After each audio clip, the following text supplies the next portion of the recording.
Hi, welcome to channel Bodhi Speak. We have often heard the saying, faith moves mountains. But what is faith? Faith is a strong belief, your firm thought that emanates from your mind. But how strong can your mind be?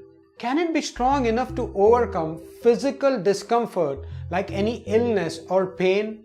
Does the mind have the power to manipulate the body's physiology? Today I am going to talk about a few real-life cases which shows the power of your mind can work to our advantage or even detriment depending on our grasp of the situation and our ability to control our thoughts. So let's get into it.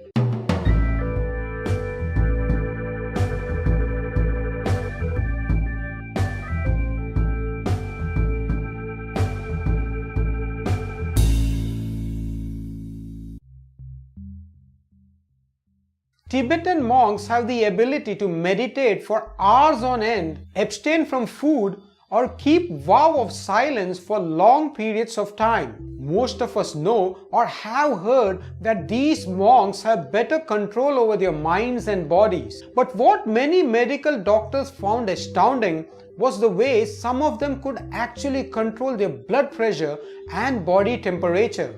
In one experiment, physicians monitored the bodily changes of a group of Tibetan monks who engaged in a meditative yoga technique called tum-mo.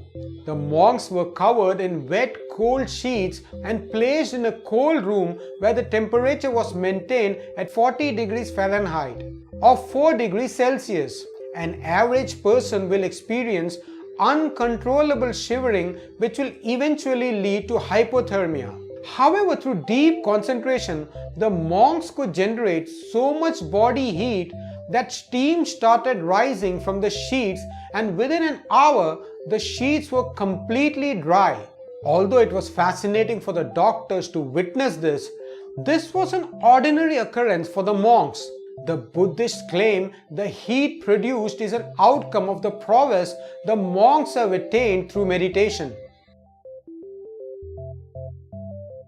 David Seidler, the Oscar-winning writer of the movie The King's Speech, claimed to have eliminated his cancer through meditation and imagination.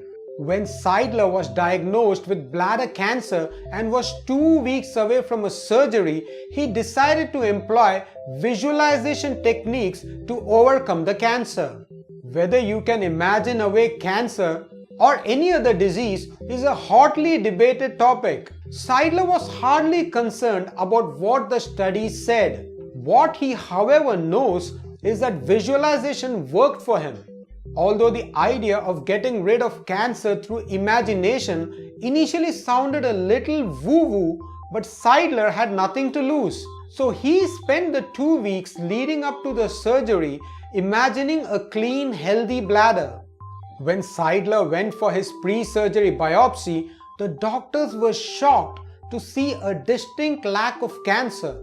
They sent his biopsy to 4 different labs to confirm their findings, and all tests showed that the cancer had indeed vanished without surgery or chemotherapy. While Seidler attributed his recovery to imagination and visualization techniques, his doctor labeled it as a case of spontaneous remission. 87-year-old Indian yogi Prahlad Jani has claimed that he can survive without food or drink. The Indian ascetic lives in a cave near a temple in the state of Gujarat. He says he has not had food or water for more than 70 years. Jani, who claims to have left home at the age of 7 and lived as a wandering monk, is regarded as a breatharian who can live on a spiritual life force alone. The Discovery Channel too aired a documentary featuring Prahlad Jani. Thinking that it was some kind of a fraud, doctors put him to test. For 3 weeks, 30 specialists scientifically studied him and ran numerous tests on him. He was under 24-hour observation in front of cameras, and at no point he took food or water during this period.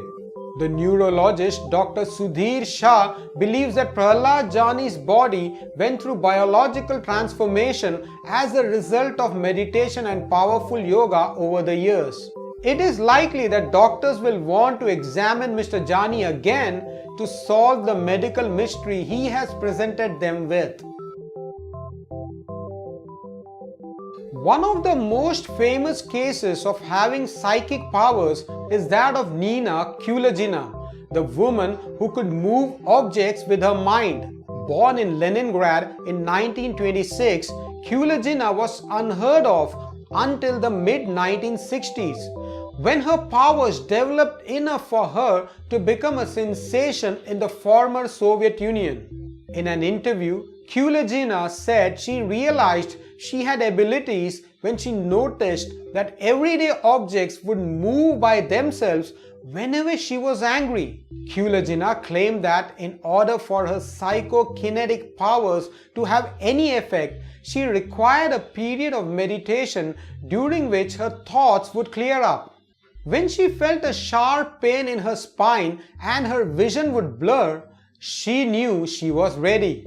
During the Cold War, several silent black and white films emerged and they showed Nina moving objects on a table. The setting of the films suggested that the psychokinesis experiments were done under conditions strictly controlled by the Soviet authorities. During that time, it was reported that as many as 40 scientists, including 2 Nobel laureates, had examined the woman and deemed her psychic powers genuine. Sensors placed on her body showed she had elevated her body temperature and her heartbeat, as well as the intensity of her brain waves and electromagnetic field.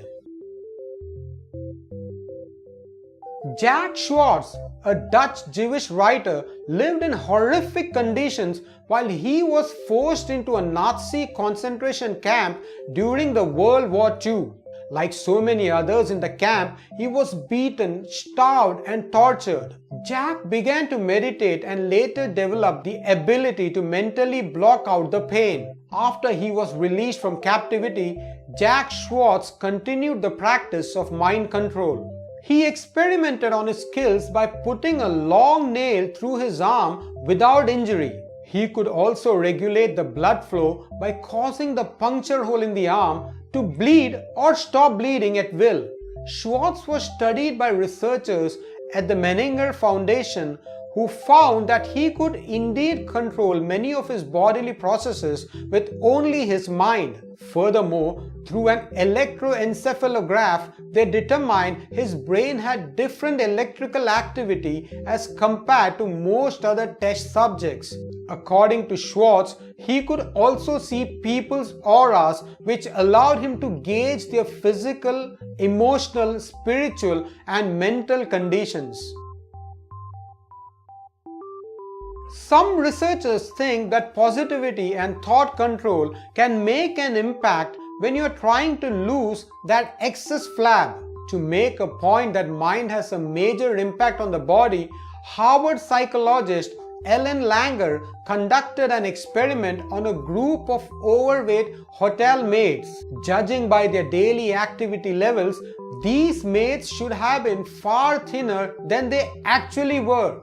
This was because 67% of the maids believed that they didn't do any type of exercise despite continuous physical activity through long hours of work.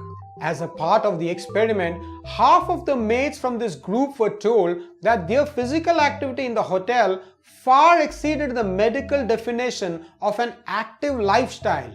The other half of this group were not fed with this information. A month later, the research team of Langer came back to re-evaluate the maids. They found an overall decrease of weight and waist to hip ratio in the group which was given the information of their physical activity in the hotel. The other group had no physical changes.